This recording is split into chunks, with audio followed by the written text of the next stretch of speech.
in every ride.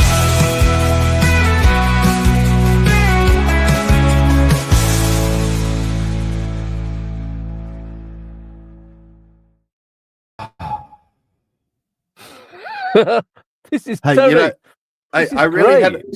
really had a feeling that we weren't going to be on the screen then. Ye of Little Faith is our producer.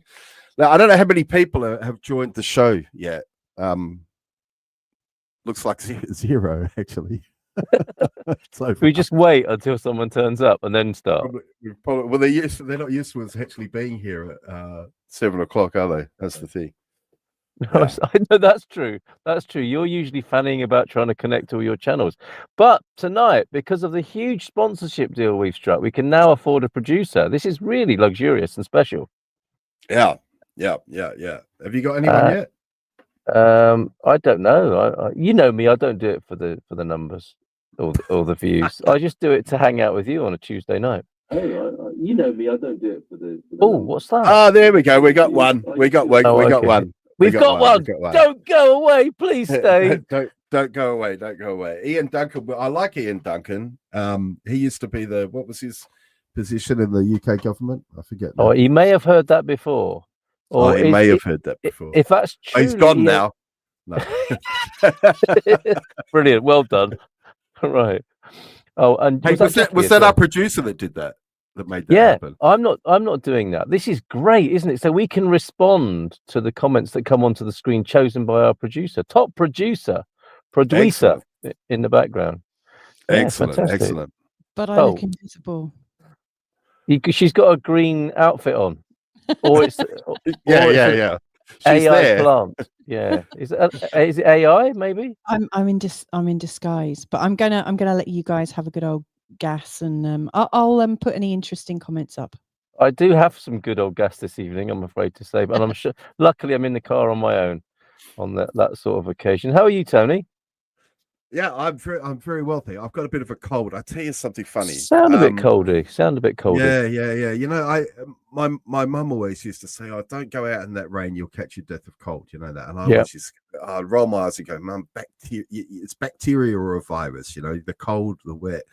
So anyway, yesterday morning, I got up for my morning run, and it was 300 days of sunshine. So I went out and had a run, and of course, got absolutely soaked.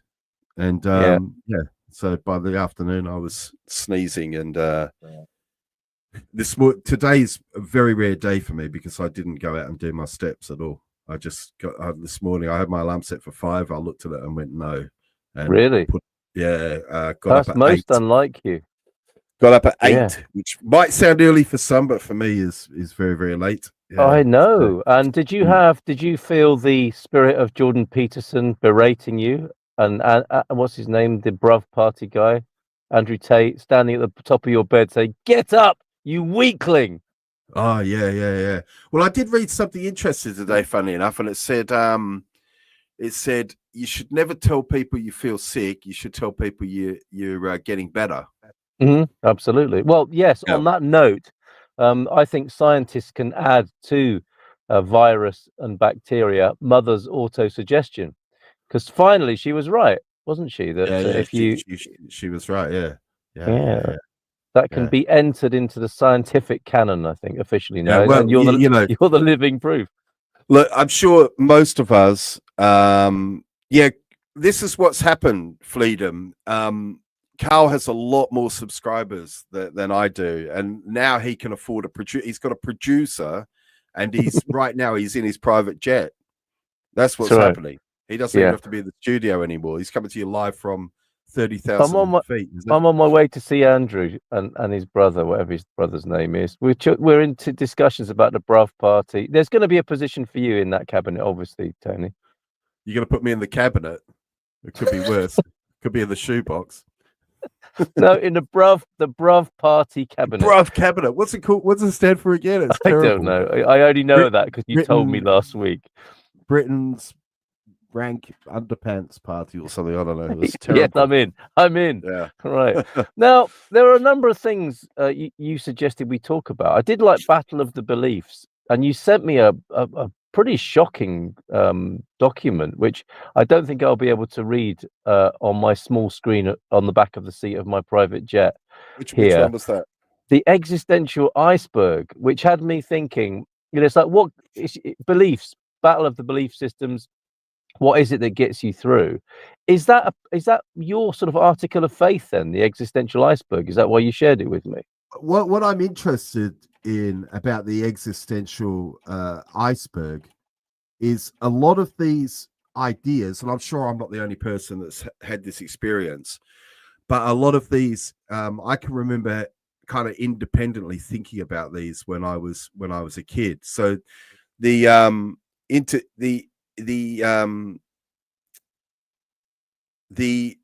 idea is that there's some thoughts you can have, or some kind of epiphanies or realizations you can have that can cause you to have some kind of existential crisis. Okay. Yeah.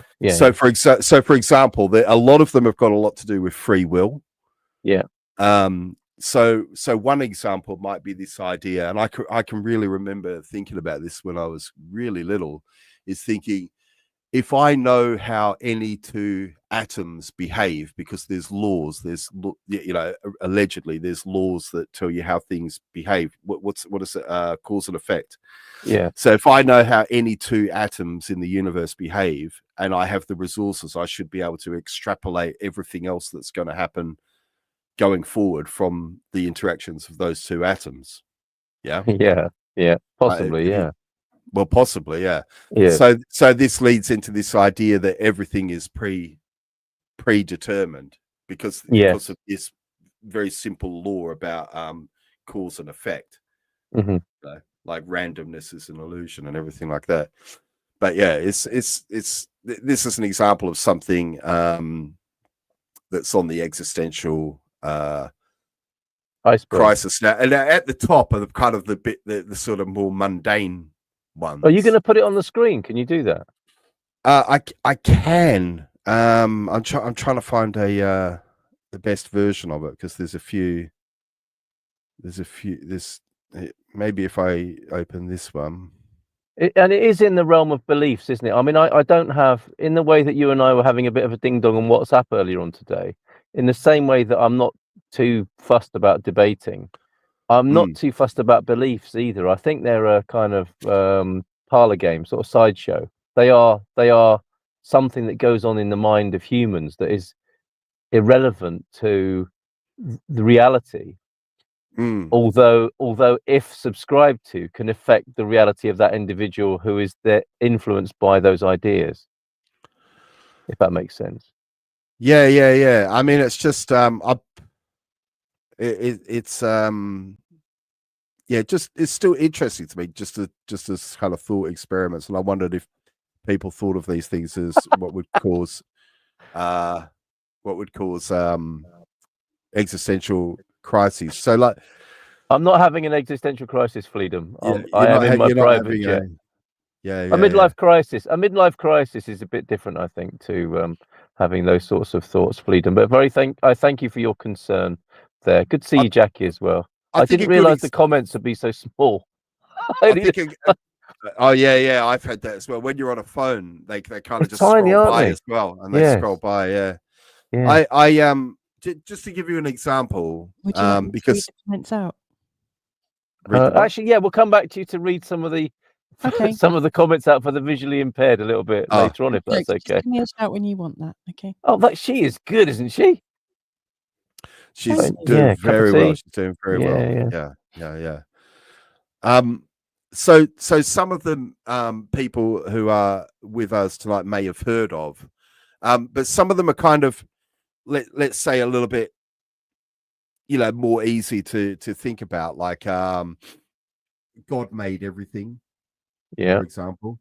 And obviously the problem with God made everything, because if you're sort of a true believer Christian and you believe that God made everything, that means he also made things that seem to be mistakes, like not very nice things in our judgment. Yeah. Like I don't know, cancer or lao worms, for example. Worms and narcissistic psychopaths, etc. All the things we judge as not liking or wanting in our world. Yeah. So, Okay. so I remember And this why was is it an something iceberg? Why is it an iceberg? Is it because it reveals itself to you as it melts, or something along those lines, or is it I just think because the it's idea is subconscious? the idea is the worst ones are deeper. The hidden. Okay, So yeah. so I guess the idea is that the most dangerous part of an iceberg is under the water. But Yes. one of them could be like, and this is one I thought about when I can remember thinking about this when I was very young as well. It's probably the first time I've sort of really thought about being an atheist, was when I thought about, for example, let's take where does sin come from, right? Mhm. Where does sin come from? And sin relies on having freedom of choice. But where does so I used to think about this all the time. There must be like a leading edge when there's a choice made in your mind. There must be like a lead, you know what I mean? There must be some things that come together in your mind. And so people talk about you having a spirit, but then you also have genetics, right? And then you also have your life experience, and then you also have the luck of being where you are. So it might be quite easy to be a nice person without sin if you're born into certain situations, let's say. Yes. But Privilege. my idea was that in a way, I don't think I could hold anyone responsible for any actions, because assuming that God gives everyone a clean spirit, right, then after that, the only two possible places that your behavior can come from is from your DNA or the environment. Yes. There's nowhere else it can come from.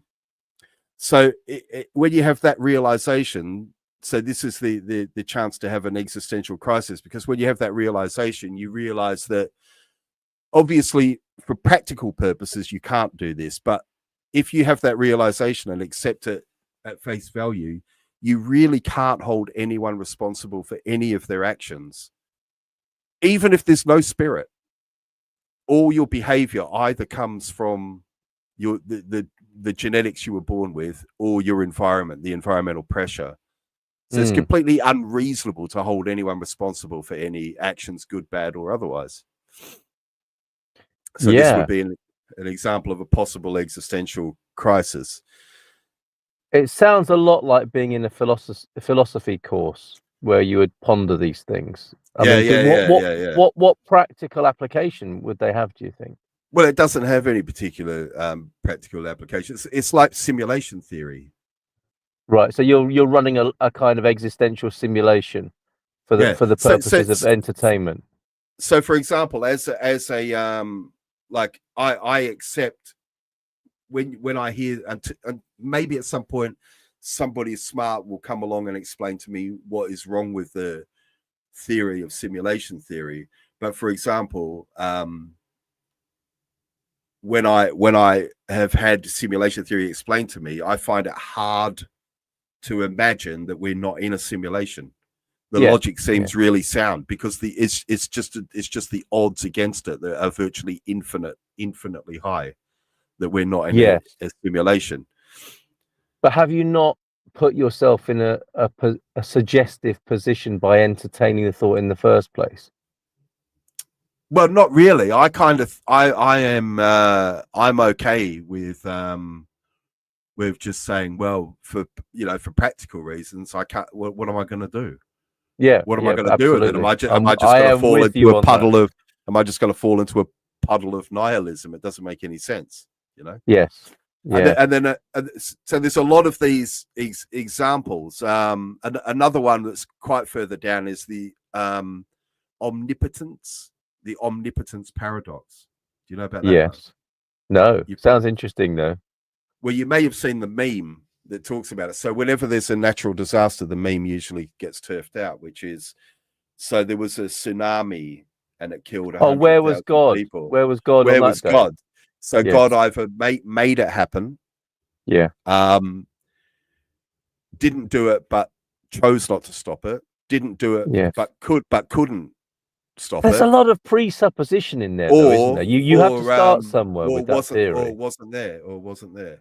Yeah. Yes. But what other solutions? This is the thing. You've been given these 4 solutions. Can you think of a fifth one? Can you think of a fifth Well, one? not once I've been put in that position. Probably not. I mean, that's the trick of those things, isn't it? If this is so, then only these four things could be so as a result. I would question the original premise. I think that's a false premise.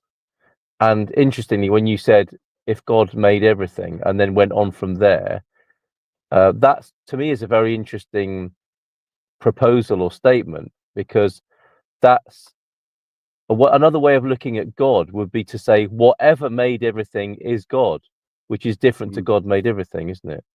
That would be my, the biggest thing you can think of, the everything, the all, the intelligence behind and including everything, to me is God, not some sort of partial thing that becomes a premise, which then makes those things the case. Oh, is this God here now?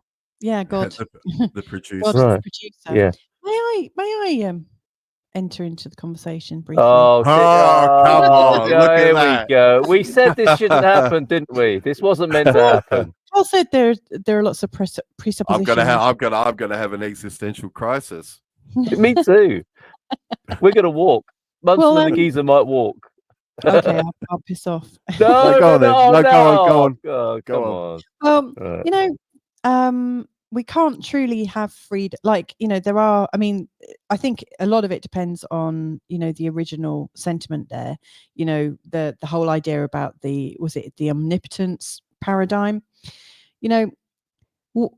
like I think of God as maybe being a parent, and, not like life doesn't always go very easy for our children. And sometimes we can see they're in danger, but we allow them to have their own experiences. We allow them to grow. If we controlled their environment, like right now, one of our kids is rock climbing for the first time. And, given the choice, I would go there with him. Thankfully, I'm here, so I'm not like spoiling his cool or anything, or completely. But I'm Old Testament, you see. I'm Old Testament, so I'm here allowing him to hurt himself potentially, while New Testament mum is far away at home. Exactly, and that's how it should be. And maybe God's a bit like that. And I know, like a tsunami isn't a human, but maybe the oceans also belong to God, and maybe the sky also belongs to God, and maybe he doesn't get involved. He lets all of his beings. That's why there are atheists. That's why there are atheists. That sort of talk. Yeah. But I agree with you, Louise. So I agree with you, and I think the producer. Sorry, I agree with you, Madame Producer. But I've been to that club. It's probably an existential crisis for not for theists, but for religious people, isn't it? Do you know what I mean? So what I'm saying is, you can have a concept of God who is, keeps his distance. Like, this is what I do. I'm like this. So if my kids are riding a bike and they fall off their bike, I kind of hang back and see if they're going to get up and get on with it themselves. And if they do, then I don't intervene. So this is a non-interventionist God, right? But this is very much not the God of Christian faith, is it? So for a mainstream Christian, this could cause an existential crisis, couldn't it? Well, maybe. But let's own it. Let's make it interesting and own it, because I think I think you sound like a pair of modern radical reverends in the pulpit on a Sunday, and someone says, "Why does God let bad things happen?" And then the radical reverend thinks for a moment and says, "I know. I'll do the old parenting metaphor and see if that flies with this lot." And often it does. Well, as parent producer here, I'm going to clear off and let you have your own experience. She's going to hit us with a plague or something. No, before I go, would you like me to read out some of the? Yeah, please. That would be great. Because I can't see him. Chat room. Okay, so you've got there's loads of people watching, which is great. So Shannon Renee is saying howdy from Texas. Hey Shannon. Howdy Shannon, nice to see you. We've got Ian Duncan still here. Jackie is joining us saying, "Am I the only one?" Hi Jackie. It feels like that sometimes, Jackie. Fleedon was a bit worried that you were about to off yourself, but you're not. Midlife crisis, not end of life crisis. We've got F Silver. Hi guys from frigging freezing California. Really? Ian is saying, I would like to say thanks to Tony again. He's been giving me advice a lot the last 2 days about land, what a star he is. Oh, you're welcome. Ooh. Thank you very much. He did buy me a couple of coffees. Oh, well, I should that's throw that nice. out there as well. And Yeah. he's got a bridge for sale as well. I see. That's good. Can we live under it like trolls? Hugh is here saying a big hi. Fleedom is saying most likely Uranus or Uranus. You lose Disgusting. I know Fleedom. It definitely wasn't Uranus. Okay. He's saying you lose a little bit of your spirit every time you play with yourself. I've got bad news for you. He's full of something tonight, isn't he? Yes. Anthony Littlewood is saying, Excited. what's up, geezers? Just paused the Duran channel to jump on here. What's that? that? The Quran, the Quran channel or the Duran channel? Duran. No, it doesn't say Duran. It just says Duran channel. I mean, if I was watching Duran, I don't know if you'd be here because I'd be. Yeah, Simon Le Bon would have your attention, right? But I think that's Quran, isn't it? Or unless it's a band, 80s band, Quran. Simon Le Blob. Quran. Quran, the Islamic New Wave band. Well, you know what? I mean, it's right on time because there is a new moon tomorrow. Sadly, it's not Monday, but Fleedom is here saying, I just saw an Airbus pass behind Carl. Anthony Littlewood is saying Archaics by Jason Brashears is a great source for simulation theory. I actually think we are in a simulation for what it's worth. Nothing, but Fleedom saying the good thing about falling down a puddle of nihilism is that there's nothing at the bottom. Wow. Very deep. Oh, that's deep. That's deep. Hey. And he also adds, how old were you thinking about these things? That's what I wanted to ask you, Tony. I wanted to know if there was an adult around who you could share these ideas with, because often these are the sort of thoughts that you keep to yourself when you're a kid, aren't they? Because you think, there was no. I don't know. It's like a Freudian thing, isn't it? Really? Nobody I could talk to about that stuff.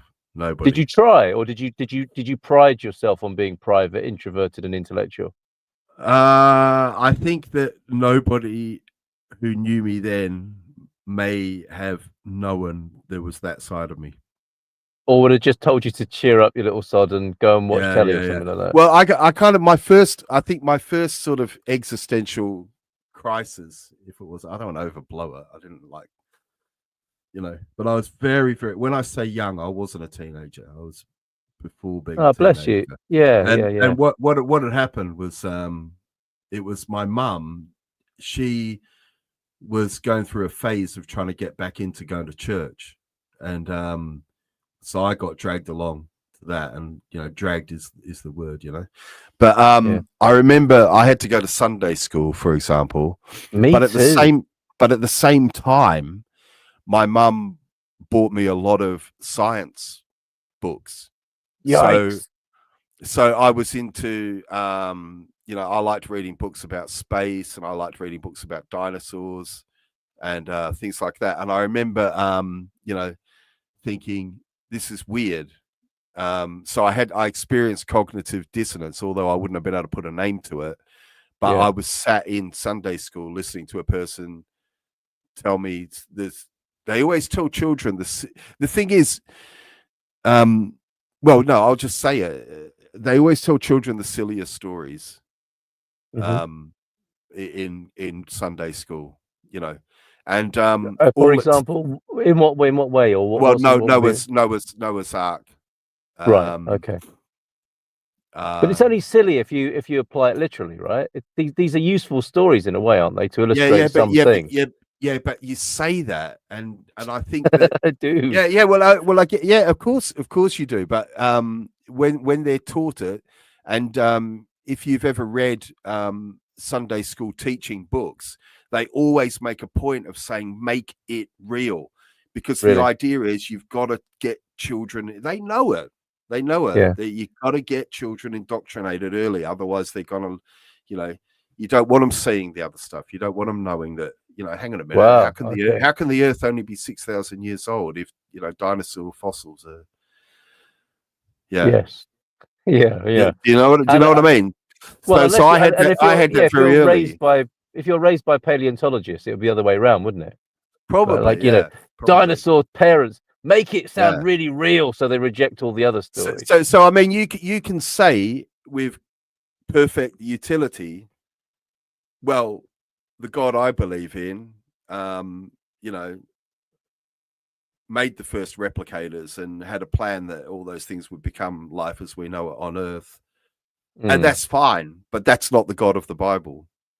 No, okay, do you know fair what I enough. mean? So you can say all these things. I'll take your word for it. I'll take your word for it. Yeah. But you can say all these things, can't you? You can say, well, I believe in a God. You know, it's like the dream of Shiva. You know what I mean? No. You don't know about like the Hindu gods and no. Well, I've heard of Shiva. I don't know what that particular reference is. Well, some religions almost imply that we're a simulation running inside a mind of a god who's sleeping. Yeah. Okay. Yeah. Fair enough. You know, whereas in a way, the Christian God is very much an alive entity who's interventionist. Yes. Yeah. You know, and outsources some of the work to the stewards on the earth. Right. That sort of definitely, model. Definitely in Catholicism. Yeah. He does that. He or she. Yes. You know, well, even then, that's a bit modern of me to say that, because I think the traditionalists would say it's definitely a he. But yes, the point is, it's fine for us to have our own ideas of what God is, but we can't then claim we're talking about the same God, can we? When we're comparing it to the God of the where Bible. you've driven down the road into belief a little bit. So my question would be, do we need beliefs at all? I don't think we do, you see. Yeah, but I mean, in a way, that's another question. All I'm saying is that for I think for Christians, this line of thinking, like I expect if I was talking to possibly not a Church of England vicar, they'd probably be okay with the conversation, because I think I read somewhere that suspected spam caller. Take it. Let's see who it is. Let's see what your Portuguese is like. It's going to be recorded. Come on, do it. Hang on a second. Oh, it's going onto Bluetooth. We're going straight through the desk. Or I'll speak to him if you want. Olá, boa tarde. Estou?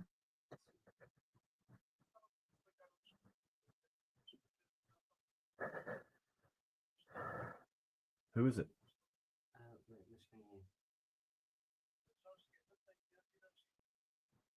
That's amazing. They've actually now won 250. They've it's the $250,000 call to Munson and The Portugeeza. Huh? And I'm not paying the electric bill. Hang up on this idiot. Just hang up on him. What a joke. Yeah, demanding to be paid for the electric bill. How dare they? I had that with my water bill as well. Got cut off 2 weeks ago. Yeah, it's just ridiculous. My electric bill is paid by Direct debit. Direct debit, yeah. Well, so I thought with my water bill, Tony, only to discover that it was disconnected by the local authority. I thought it was all. I don't feel like they're going to call me at 7:30 in the evening. I don't know. Maybe I'm wrong. Maybe my power's about to be cut off. But well, mate, me and the producer will take care of business if you suddenly are plunged into darkness over there. Oh, thank you. No, but right, so yes. where were we? Beliefs. Do we need them at all? Well, I don't know. I don't know if we need them at all. Do you believe that we need beliefs? I don't think we do. They are they're an icing on the cake of existence and reality. They are things that we amuse and comfort ourselves with. The thing is, I pretend that I make my own. Like, for example, you remember Christopher Hitchens? Yes, I do. I'm sure many of our esteemed community. Many people in our community would remember Christopher Hitchens, and I was fascinated with a lot of the things he said, and I had all of his books, and there was a while where I was I bought into that a lot. But I remember one thing that bothered me was he was he called Blaise Pascal a coward, and it annoyed me somehow, because Blaise Pascal, you've heard of Pascal's wager. Is that the French philosopher Pascal? Yeah, you've heard of Pascal's wager. Is that the wager with God, like covering all the Well, I guess it wasn't with God, but it was about God. So he said, Yeah. well, I'm going to live as a Christian. Yeah. Just Either in way, case. yes. Yeah. You know, what's the worst that can happen? I have a righteous life. And Yeah. Christopher Hitchens described him as a coward, you know. Yeah. And I thought, and I was getting to a point where I thought sometimes I thought the problem with Christopher Hitchens is, even though I think he's an intelligent guy and a thoughtful guy, a very, very good debater, although we've had conversations about that before, but sometimes I thought he was just bloody mean. He was mean. And the irony of being called, he was called Christopher. He was called Christ himself, wasn't he? Amazing. So I got to a point sometimes where I saw him being mean, and he was probably the first person who I saw. I actually don't see these kind of videos so much anymore. Maybe because I don't watch them. Maybe YouTube has stopped showing them to me. But these I'm like sure. Christopher Hitchens, Rex. You know, it was like Rex Nunn. You know what I mean? It was like that. Sorry, that is awful. Christopher Hitchens sends African nun crying back to Somalia or something. Back to the convent. Yeah. I like, big man, really? big tough guy. Yeah. Good on you. You know what I mean? Well, from what I saw of him, I mean, my benchmark for all of these characters, you know, like the Jordan Petersons and Andrew Tates of the world, all of them, you know, would you want to be that person? I think you can get sort of showboated and entertained by their rhetoric. Yeah. You know, and when you're young and impressionable, it's easy to do that, isn't it? But when you think, hold on a minute, I'm tuning into this person. This is not a human being I would anyway like to emulate in terms of their living life. Isn't that the best test? One of my benchmarks also is, would I leave my children with them?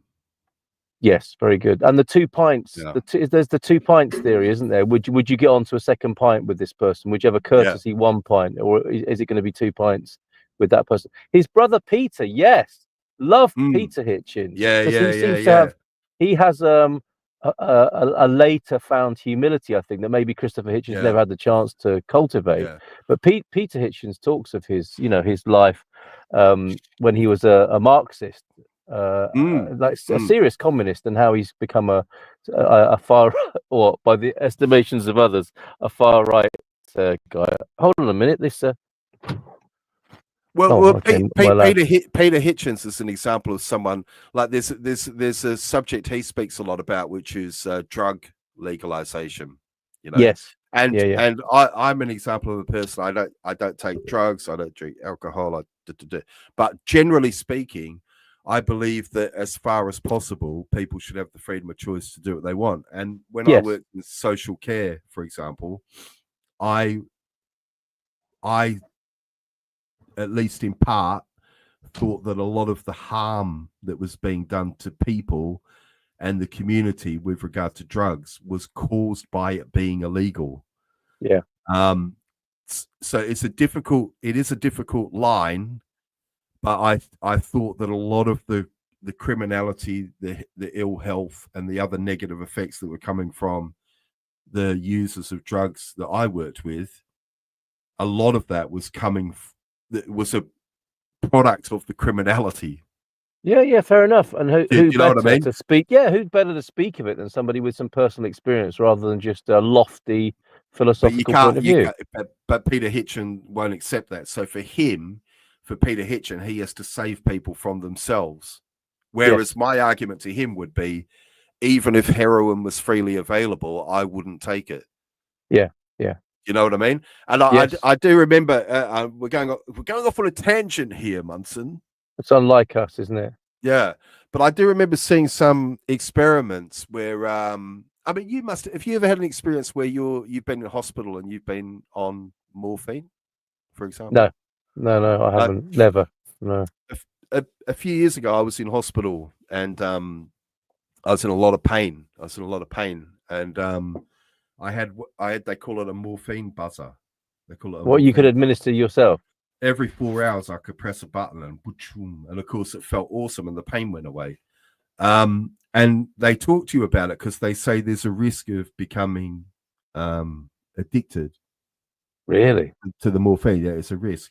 And they're telling you that while you're in terrible pain. Yeah. But when I left the hospital, I didn't want any more morphine, and it reminded me of a an experiment I saw, which they did on rats, funnily enough, which and what they did is they gave some rats like cages that were very, very comfortable, had all the food, all the toys, everything they needed. Anything a rat might want. Everything a rat might want. And they had 2 water bottles. One of them had some cocaine, I think it was. One of them had a little bit of cocaine in it, and the other one just had water. And then in another cage, they had nothing, just the bare minimum. There was horrible existence for the rats. And overall, there was a very high statistical correlation between the comfortable rats choosing not to drink the cocaine-laced water, whereas the rats and so somewhere there are rats talking about us in much the same way, and how ridiculous, how we're not able to do that. You know, do you remember our relatives who got taken in for that experiment and actually carried themselves very well and showed a good account of ratdom? And if you look at these humans who are doing that experiment to us, look at the state they get themselves in, and all those scientists are having a little go on the on part of the the trial substances. Well, no, that'd be a scurrilous accusation, but it's the sort of thing human beings might do, isn't it? Is our producer still there? And have we got anyone commenting? Freedom's asking. Would I? Oh, there, Wouldn't I try heroin if it was legal? I mean, no, I wouldn't. You know, I've no interest. I don't understand why. It's often because of the bad stigma that you wouldn't. No, it's not because of the bad stigma that I wouldn't. I just, to be honest with you, like I would relate it back to the same reason why I quit smoking and alcohol eventually, is because I hate having things in my life that stop me from thinking clearly, and things that I feel are reducing my ability to control myself. You know? Yeah, fair enough. A laudable angle there. Would you like me to read some out? Yes, please. And we really like your choice of image there, producer. I was trying to disassociate my head from my body because I'm wearing a green top, but it wasn't quite the right shade of green. Okay. Opted for space. These green screens have got so much better as well, haven't they now? I think it's because we haven't got the full lighting on yet, but I'm going to use this top in future. So Freedom is saying, "Into my arms, oh Lord, do you believe in an interventional God?" Carlos Skywatch is saying, "Good evening, folks." Hi, Carlos. Artur Domingos, your personal Jesus. Read Genesis. It's interesting. Well, you were talking about pop groups earlier as well, so I mean. Genesis as well, yeah. Well, there are parts of the Bible as well called Genesis. Right. Okay. Okay. George is saying, "I don't see substantive differences between the simulation theory and any major religions." Freedom. I asked the age because you were clearly not playing Age of Empires on Windows 98. Okay, what? One way is more mathy. I don't know what this is about. JMC methy or mathy? Mathy, M-A-T-H-Y. Not methy. Okay. No, it's not messy either. JMC is saying one can see God with meth. Arthur is saying Hare Krishna. Hare Krishna to you too.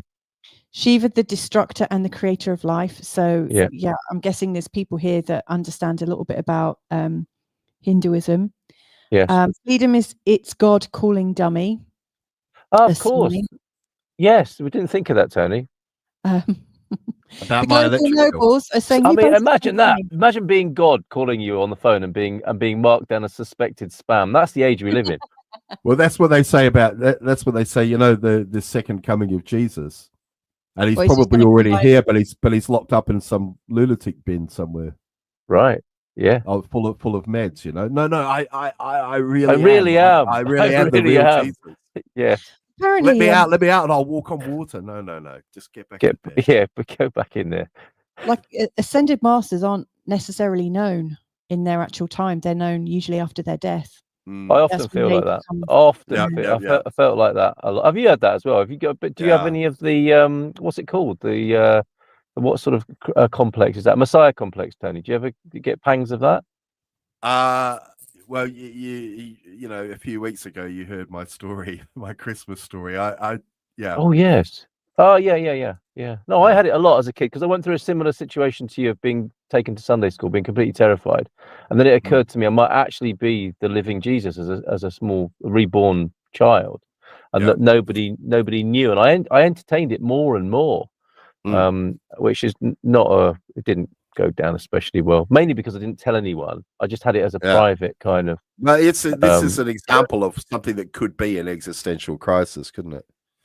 Yeah, and you and I both, I just imagine us as our inner children now in those situations with, I mean, part of it is the sadness of not having someone to talk to about it, but also the arrogance, the junior arrogance of little people thinking something that they're nursing as a secret, and maybe it's a kind of, it's a weaponization, isn't it, of ideas when you're little, because it's the only power you've got. Yeah. That's right. I often think about that, not just even when you're little, but with teenagers. Sometimes responses are to do with lack of power, perceived lack of power. I think, But certainly, I can remember when I was a kid, I had a feeling. I don't feel like that now, by the way. But when I was young, maybe Messiah. Thank you for pointing that out. Messiah complex. But when I was a kid, I had this feeling that I was a lot more intelligent than everybody around me. Yeah, me too. Yeah, do you honestly not have that anymore? No, not as much. Now I'm not as much. Well, toned it down a little bit. No. What it is now I've met people who are clearly smarter than me. So it's kind of put me on my place. But I think when I was young, I was a little bit surrounded by people who were maybe not as. Well, that's how you judge them anyway, right? Yeah, that's how I judge them. Yeah. Yes. Yeah. Or maybe, and they all may have been thinking the same thing as you. That's the bizarre thing, isn't it? And Yeah. Oh, well, I don't know. I mean, a lot of people don't really think. Oh, okay. Producer, did we have the nobles there? We had global nobles. Lovely to see them tonight. Yeah, you're both so funny. Oh, thanks. You are. I'm trying to be serious. I'm having a look. That's the problem, isn't it? He's actually trying to be really serious here. JMC is saying, "I believe in good wine, and the rest is bollocks." Oh. Which, that's a fair thing to do. Lots of people do. We all have our own God, don't we? Exactly. Worship takes many forms, I suppose you could say. And Fleedom is getting back, saying, "You posted a good comment about that recently, JMC. What are the best regions to get wine from? The Douro, Alentejo. Who is this Alentejo? JMC, how about we try them all?" George is saying, "Does anything exist for naught? One wouldn't say that regarding objects. Why would one think differently about ideas, beliefs, and concepts?" Oh, I love George Coelho. Senor Coelho. We met for the first time last week. We were talking about art, weren't we? Good to have you back. We've got, I think this is the one that you've already said, Giza. Wouldn't you try heroin if it was legalized? It's often because of the bad stigma that you wouldn't. I think in cities like Toronto, I'm losing my voice. Sorry, drugs are legalized. Not a great side. Where I disagree with that, because I see where you're going, and I often had this debate when I was working in social care, because a lot of people who are more radical than me in their beliefs about drug legalization say that because a lot of people who, for example, Peter Hitchens, who is very much prohibitionist when it comes to drugs. Okay, he talks about, for example, weed being a gateway drug, and then the argument from the full legalization and freedom mob would be, well, you could make the same argument for coffee. Yeah, coffee could be a gateway drug. Whereas I come from a different perspective, because I actually also, when I worked in social care, I used to work with homeless teenagers, and I often would have this conversation with them, and I'd say the problem is there's this, it's kind of a false equivalence in a way, because I wouldn't ride my motorcycle at 180 kilometers per hour, although I sometimes do ride it at 120 kilometers per hour. Yes. Well, your limit.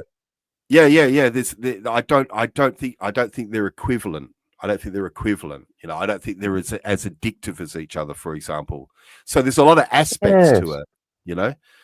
And Not it's to also say they don't both it brings cause us back to harm. beliefs. It brings us back to the world of belief, which is speculation, and they're like spells to make people feel better, aren't they? But some things are real also. Like, for example, heroin has very, very powerful physical addictions to it, which weed doesn't have for most people. Yeah, no, fair enough. I understand that. But then do you know what I mean? I think it's a false equivalent. That's what I mean. For sure. And it's also well into the area of beliefs, isn't it? And ideology, where people have a certain idea and propose a certain way of being or thinking about something that, as well as being a false equivalence, as you say, is saying a lot about them and their own where they're at in all sorts of ways, where they're at emotionally, where they've been hurt by something and they want some sort of intellectual revenge or whatever. And it's kind of unuseful, isn't it? Because all of these things, whatever the policy is, it's only ever the individual that experiences the reality of it, and always will. That's how we are as human beings, isn't it? Is living our lives. Freedom's just made a good point. He said, yeah, you might ride at 180 kilometers or try a hit of. And then maybe a better question is, when I say I wouldn't ride over 120 kilometers per hour, you might ask me, so you've never ridden your motorcycle over 120 kilometers an hour, honestly? And then I might say, that's how I know not to go over 120. Yeah. He also said Jesus comes back as a zombie, but Tony is prepped up in his bunker. So that might be another reason. Oh no, that's a terrible end to the movie. Yeah, that's a terrible part of the simulation. I don't like the sound of that. But I mean, if we are in some kind of simulation about like learning the meaning of life or coming to faith and trust and truth or light or whatever, you know, if we've been kind of cut off from the source and our life is somehow premised on getting back to the source, getting back to the light, there would be loads of trials and tribulations, and maybe Jesus might come back as a zombie. You know, to maybe, yeah. Our own movie. Yeah. The other problem there, our own Jesus. There is something about the trials and tribulations aspect, which can, like, if everybody's going through kind of trials and tribulations, sometimes one person's trial can be very difficult for another person. Definitely. So are they both having a so I suppose the most simple way to think about it, look at that cross just sticking out the top of my head. This is the I've often noticed did you do that deliberately? Yeah, he did it. This is the little. There are no mistakes. My house. There are no mistakes. You can actually just see God the side complex. of my house in that picture. See the white wall? That's the side of my house. Well, as in, I can see your house from this cross. Right. Okay. Hey, that's quite funny, actually. Think about it. If I look out the window just over there, I'll probably be able to see that. Right. Our friend Sarah says, "Get off the cross. We need the wood." Yeah, I love that. That's for people who may be making a little bit too much of their trials and tribulations. Sometimes they need Can that. I share this comment? So Anthony Littlewood saying the repetition of affirmation leads to belief, and when that belief becomes a deep conviction, things begin to happen, and that's Muhammad Ali. That makes a lot of sense, doesn't it? For better or for worse, whatever people believe and how it manifests in their lives. Yeah, for sure. For example, you have the concept of two opposing armies, and they both are praying to God for victory. You know. Yes. Yeah. Does that not say more about humans and prayer than it does about God, though? Maybe. Like, have you seen Shadowlands? No. Where you have what's he called? Hannibal Lecter, Anthony Hopkins. Maybe and all of his sneering Oxford buddies say, "Oh, whatever he's called. Oh, Bunny, why do you pray to God? You silly man." They're all atheists, and he's of course C.S. Lewis, who is in the world of mystery and what they might see as superstition, and they're very rational. And it's a particular time in history, I think, where it would have been quite unpopular, unfashionable, and a bit sort of a bit uncool to be religious. And it's so beautiful. It's such a beautiful film. And there's a great line in it where he says to these, sneering atheists, and C.S.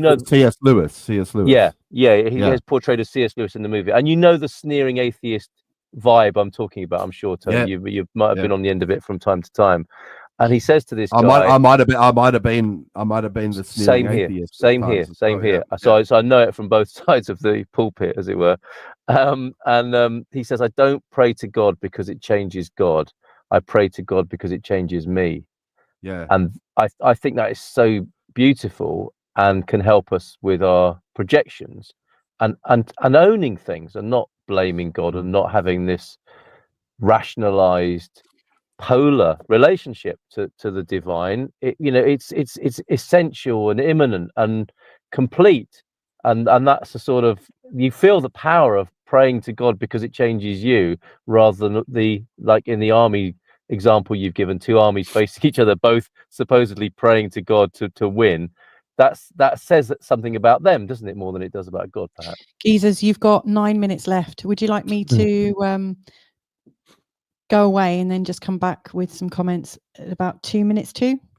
Read. I'm going away for 9 minutes. Yeah, we could have a snooze, couldn't we, and then come back and just finish the show a bit later on. Did Tony? Do you not do it? Do you not do it on the hour, to the hour, or do you? We do, and often, interestingly, Tony has some sort of anecdote that he has experienced during the week. So when there's like this, the thing is, if I hear something that sounds like a really lame kind of dad joke, I might just end the show a bit too early. Guilty as charged. Oh, that's giving our secrets away as well, I think. I feel a bit exposed. Did you ever see, I made a video called... Is this one of his jokes? Is this one of your jokes? No. This is really not it. This is really not it.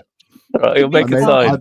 I made a video called something like, I'm on Aslan's side. Oh, right, okay. I don't know C.S. Lewis that well.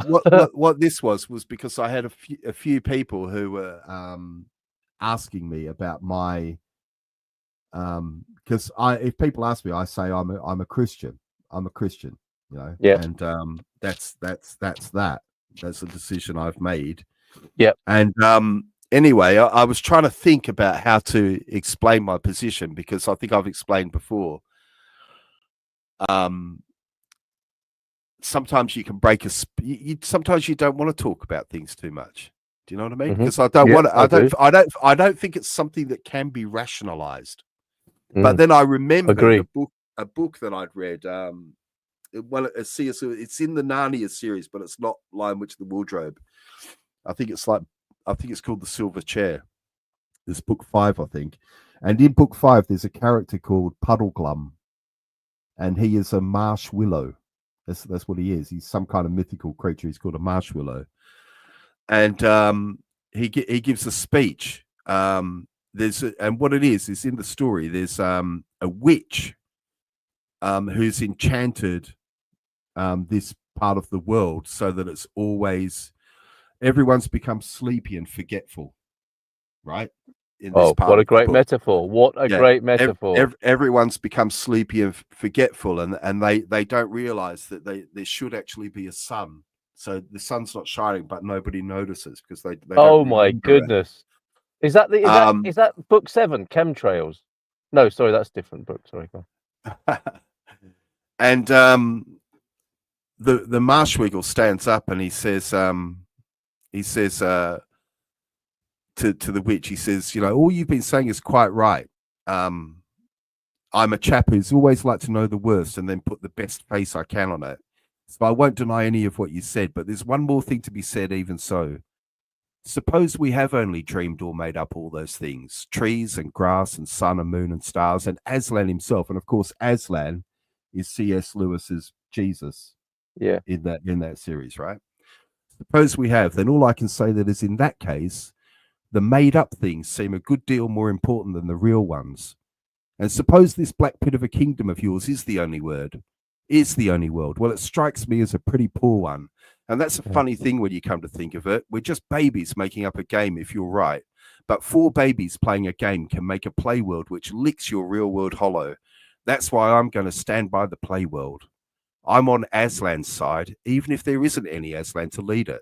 I'm going to live like a Narnian, as much like a Narnian as I can, even if there isn't any Narnia. So thanking you kindly for our supper. If these two gentlemen and the young lady are ready, we're leaving your court at once and setting out in the dark to spend our lives looking for the overland. Not that our lives will be very long, I should think, but that's a small loss if the world's as dull a place as you say. Oh my word! Yeah, that's beautiful. C.S. Lewis. I must read more C.S. Lewis, and I'd love to hear what you think about Shadowlands as well, because the portrayal I think is pretty special in that movie.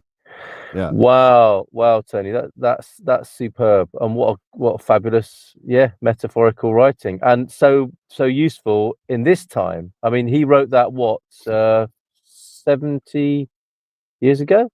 Yeah, you don't like to do the math. Much longer. It makes you feel, it's maybe 100 years ago. 100 years ago, perhaps. Yeah.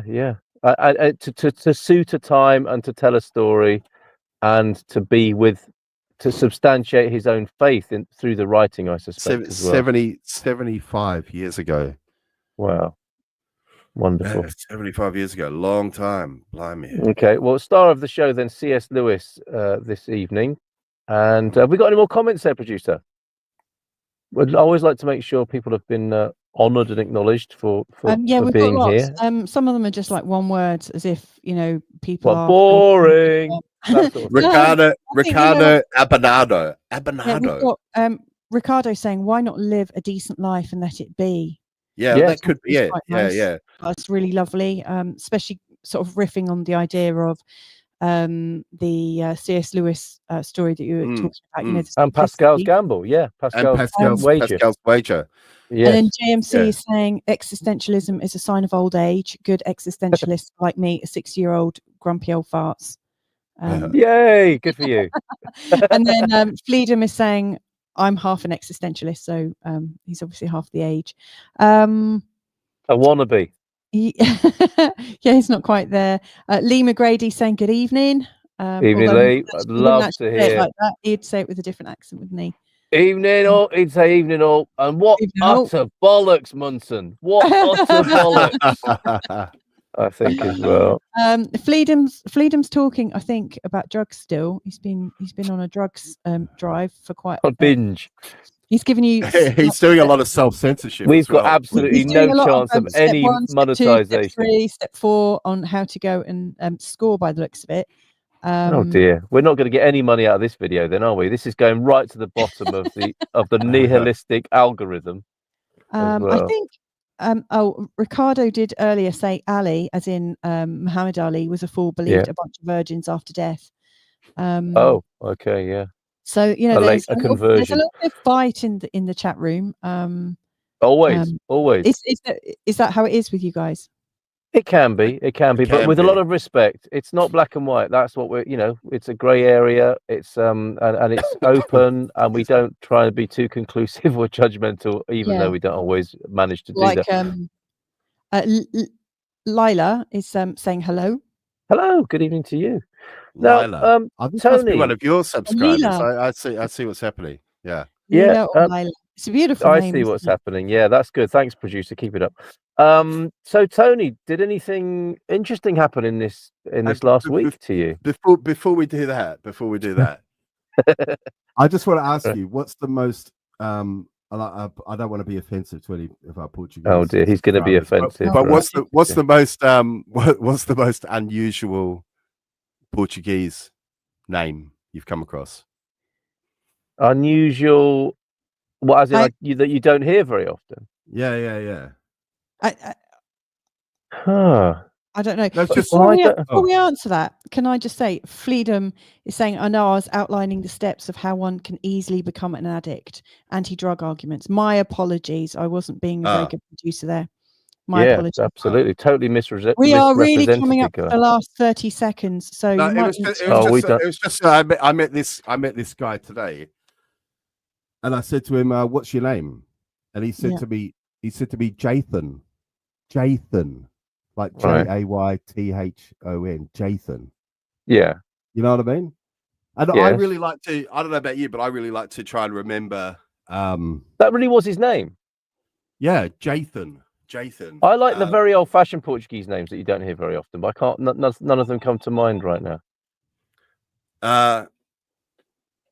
You can't remember any of them.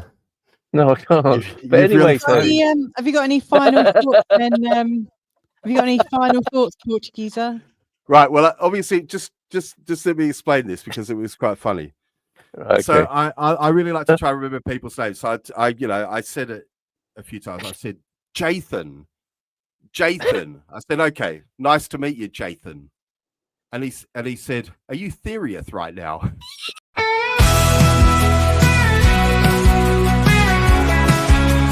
Munson and The Portugeeza.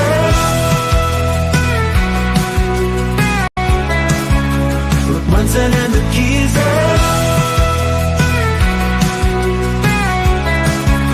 Reporting from the scene. Munson and The Portugeeza. News in every right.